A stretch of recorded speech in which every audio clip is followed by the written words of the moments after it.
Hello, welcome back to the channel and welcome back to Dartmoor.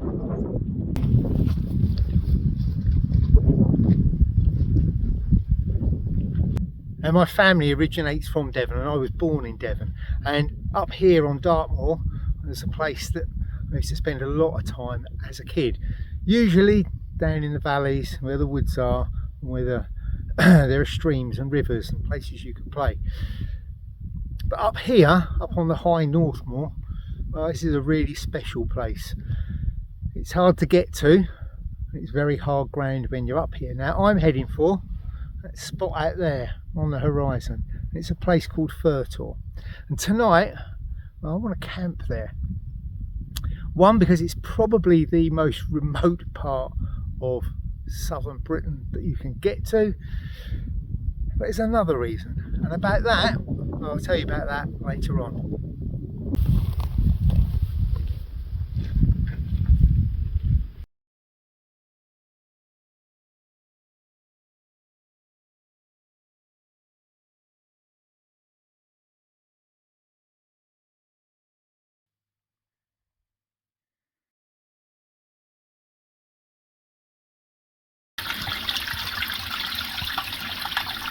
Obviously I'm working quite hard walking across this ground.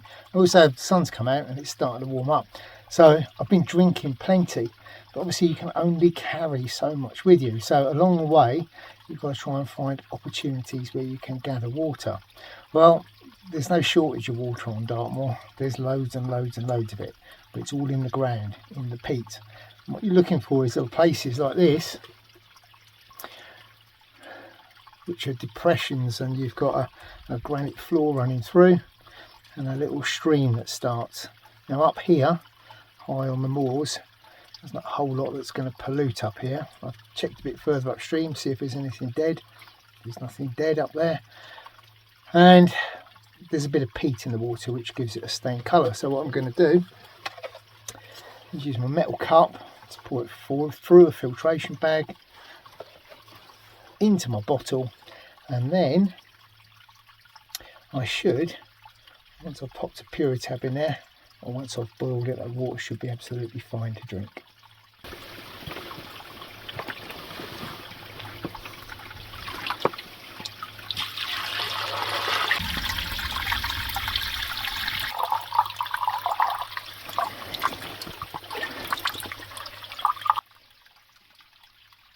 Another little advantage to dropping down into areas like this is you find all sorts of stuff. Up here on the bank, a little snack. Bilberries, absolutely delicious, perfectly ripe. And there's loads and loads and loads down here, protected from the weather.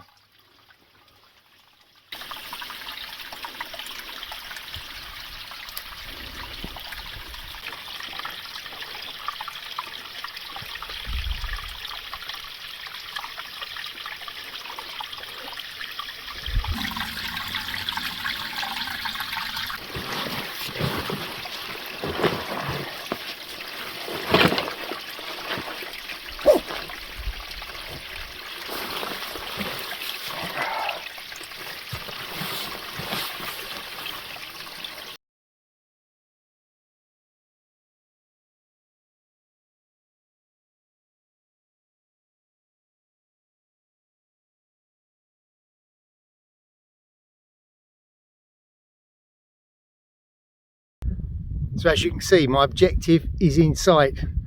So are those big grey clouds. I think I might be putting my waterproof on in a minute.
So here we are, Virtor, Queen of the Moors. Now before I go and have an explore, I'm going to chuck my waterproof smock liner on underneath this one and put a bit of warm kit on, and then I'm going to go and have a little bit of an explore.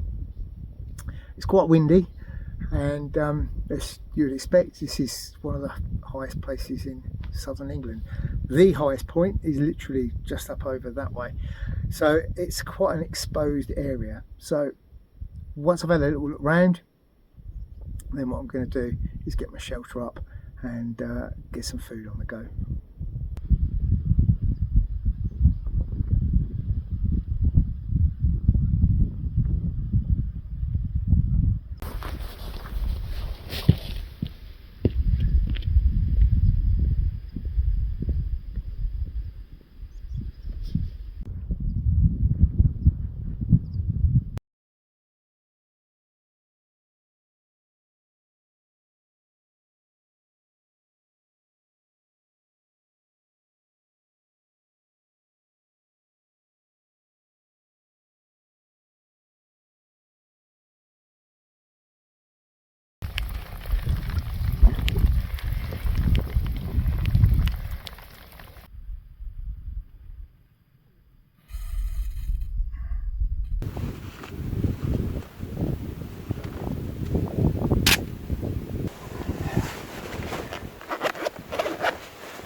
So there we go, the shelter is up.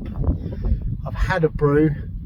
The rain, well, it keeps coming and going. We've had a bit of sunshine, it's now starting to rain again, and looking at what's coming up over Cornwall, it looks like there's a wall of water on its way. But hey, ho hum, it's the weather.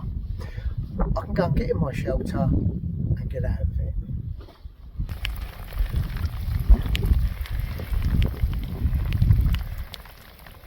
So, as I said earlier, to me, Virtor is a really special place, and it's somewhere that I've been to before, lots of times, but I've only ever camped here once before, and that was this week, exactly 43 years ago.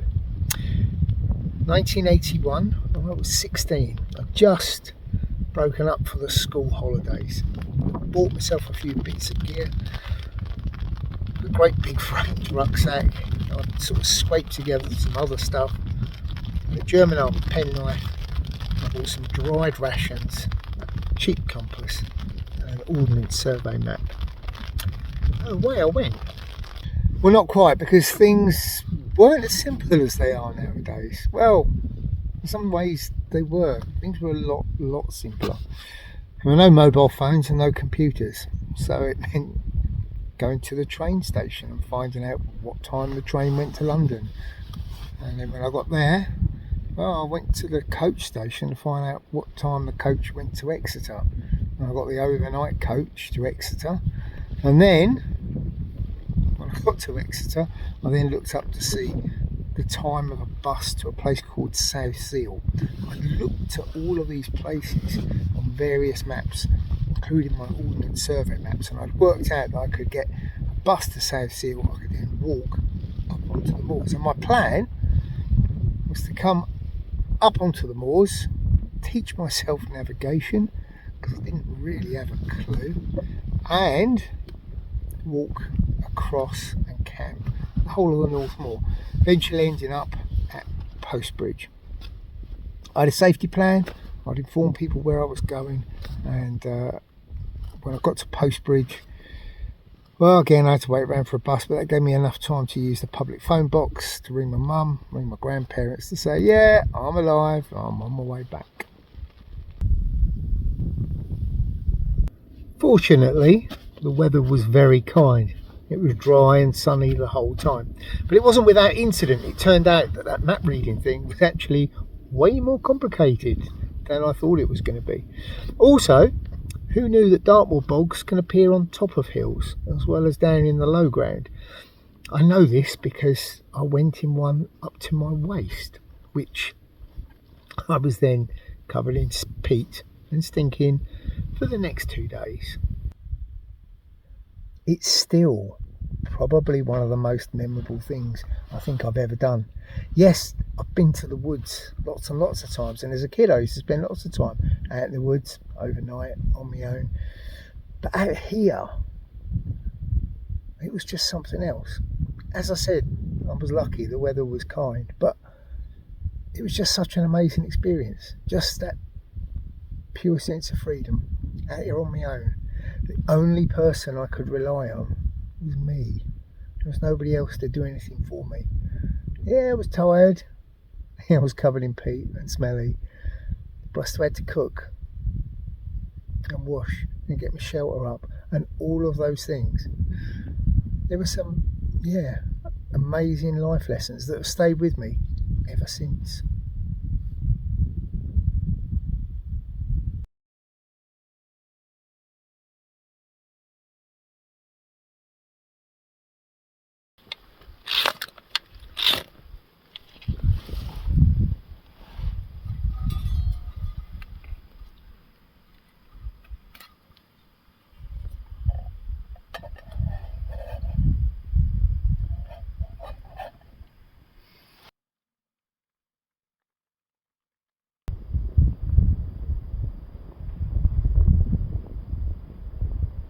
So I know what you're all itching to know. What am I going to be eating this evening? Well, as you know, I really do like to cook up a storm. But there's sometimes when actually convenience is what you want. For that reason, tonight I'm having a boil in the bag, straight out the ration pack, good and filling, with a lot of calories in it. This one's a beef burrito style. Should be interesting. I think it's because it said the word filling, and I am absolutely bloody starving.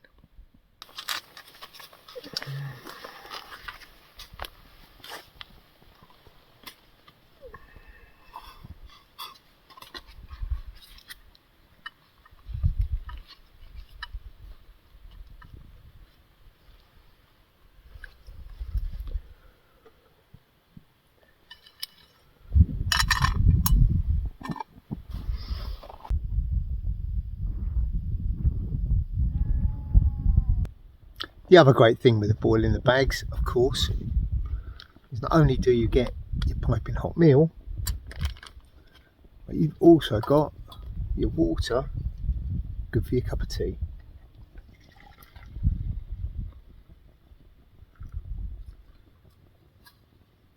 Perfect.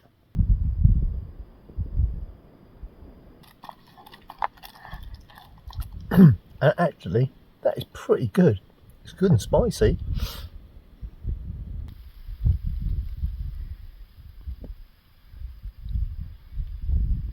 So as far as my setup for tonight has gone, well, I've kept it simple, much as I did 43 years ago. I've gone for Dutch Army poncho. This is the one that's been modified, so it's got the hoops in it. And I've also gone for one of the British Army bivvy bags. It's good, it keeps everything dry, and with something like this it will keep the weather out easily.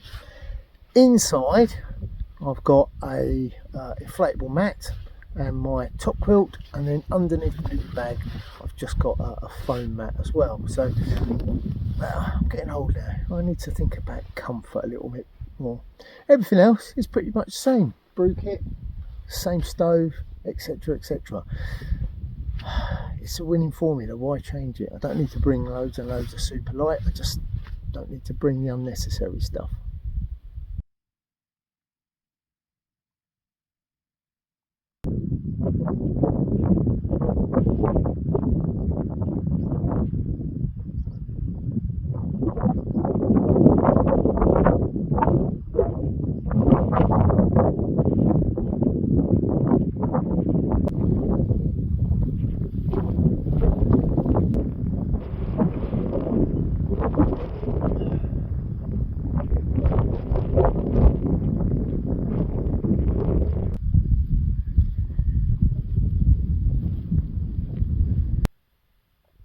Well, the light out there is fast starting to fade, and it's been a very long day, and I am, yeah, extremely tired.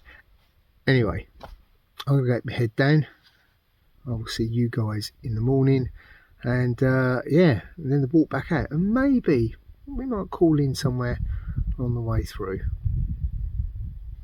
Right for now.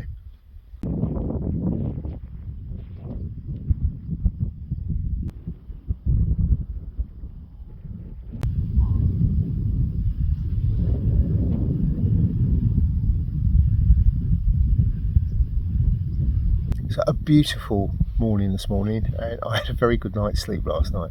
Literally, I crawled into my bivvy bag and that was it. I was out of it. So hence no after dark shots. This morning, well, the wind has changed direction. It's completely changed direction now. It's a little breezier than it was yesterday, but it's clear and it's dry. So I'm going to get on, get some breakfast cooked, and get this lot closed down, and then let's hit the trail again.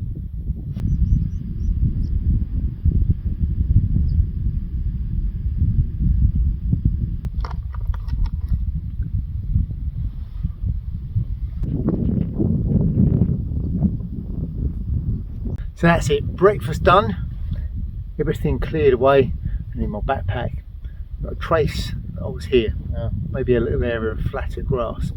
All my rubbish and everything, packing it all out with me. Now I'm heading off now, and I'm going to head off in that direction. That's my way out.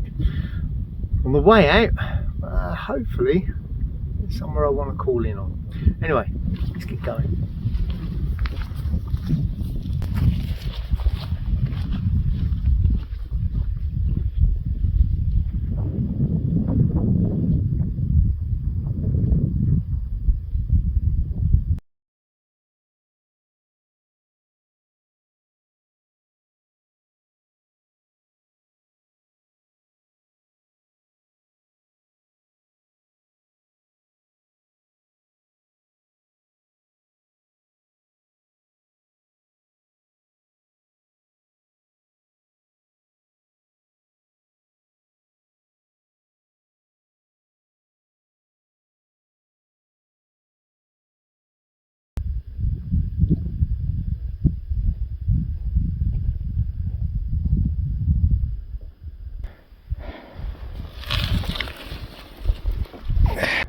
So as you can see, the weather is absolutely amazing, and I'm sure you're watching this thinking, brilliant, I should go.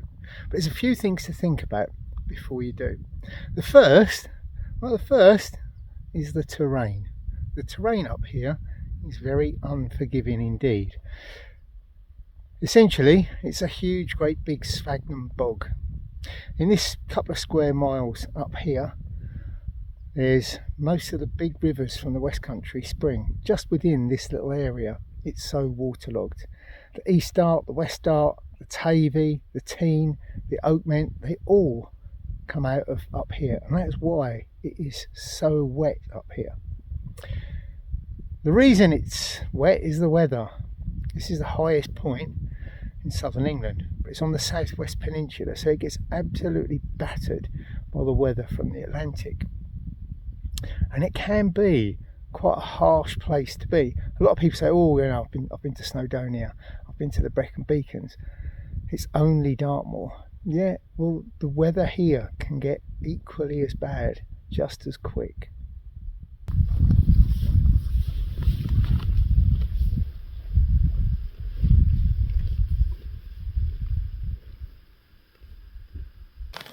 The next thing you need to think about is your actual fitness. I'm quite old and I'm not as fit as I used to be, but the terrain up here really does take it out of you, particularly if you're carrying kit for an overnighter. There's a lot of jumping from tuft to tuft. Essentially, well, if you're ex-army, you'll know what the term baby heads. The whole of the top up here is just baby heads and a lot of bog, and you're constantly jumping from tuft to tuft, hoping you don't go in the bog. And if you've got a pack on, that can be really hard work.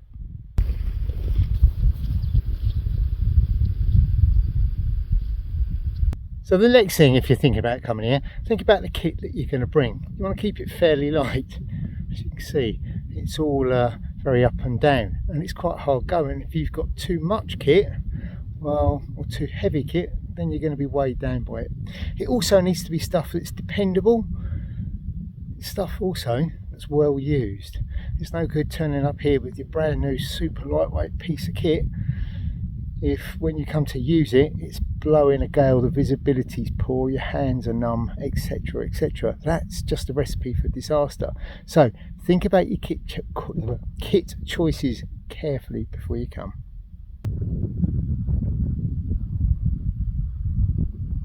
Something else to consider out here on the North Moor is these military ranges, and so you have to check to see when the firing times are. I know August, you don't usually have any firing at all, but even this time of year you still have to be aware of what's on the ground around you and be careful not to pick things up.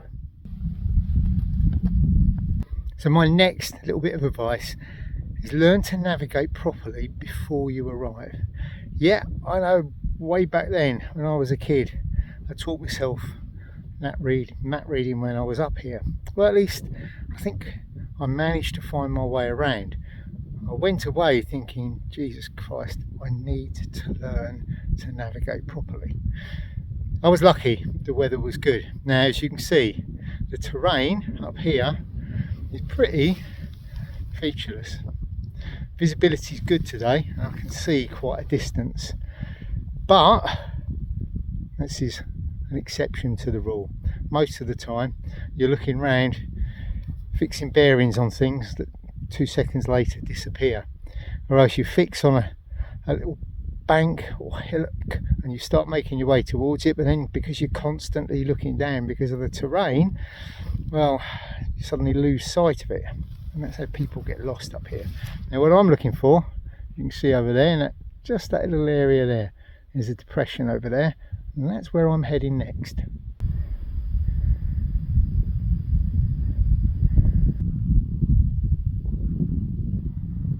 And this is what I was heading for. This is Cranmere Pool letterbox.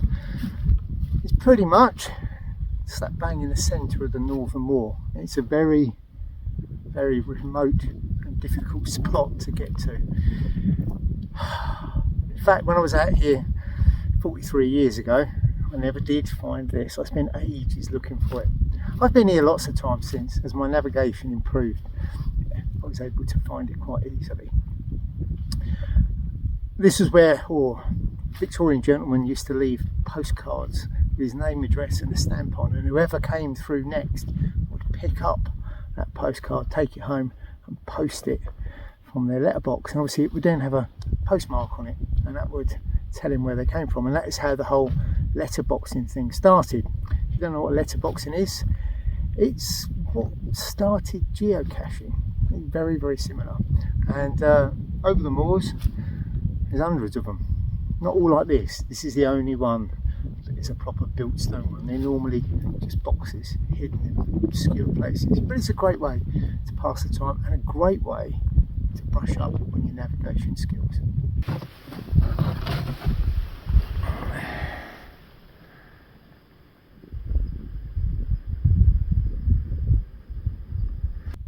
So there you go, that is my revisit to Dartmoor, 43 years after I was here last. I camped out once again at that place that's probably the most remote spot that you can get to in southern Britain. It's certainly very wild and woolly getting there, and it's the most amazing place. But I say, if you decide to ever go, take on those little bits of advice. If you enjoyed this video, then hit that thumbs up button, and if you haven't already, then please like and subscribe to the channel. If you look down below in the description box, there's links over there to my social media, both Instagram and Facebook, and there's also a link over there to the Greencraft Shop. Head over there and you'll find all manner of things. You'll find some of my little fire starter pouches, that's that bright orange marker thing that had my brew kit in. I've got ones for fire and all sorts of things. There's also my little survival necklace, which again you've seen me using while I've been out, and of course the Greencraft patches as well. So head over there, have a look. Anyway, I'm gonna have a drink, taking the scenery, and I'm gonna head off. I'll be next time. Until then, I've been Neil. You guys stay safe in the woods or on the moors, wherever you end up. Thanks for watching.